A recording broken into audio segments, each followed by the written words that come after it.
सभी को जोहार। जय आदिवासी, आपकी जय। मैं मालती वड़वी, डिस्ट्रिक्ट नंदुरबार, महाराष्ट्र से एज अ ट्राइबल लीडर की तरफ से सभी को मैं तहे दिल से धन्यवाद करती हूँ।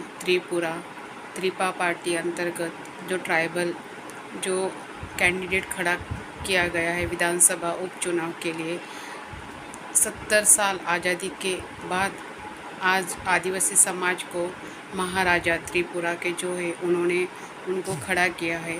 तो मैं महाराष्ट्र से सभी त्रिपुरा, झारखंड, उनको सभी को यही ऐलान कहना चाहती हूँ कि आप लोग सभी महिला, युवा उन्होंने वोटिंग करना चाहिए और बड़े वोटों से उनको जीता देना चाहिए।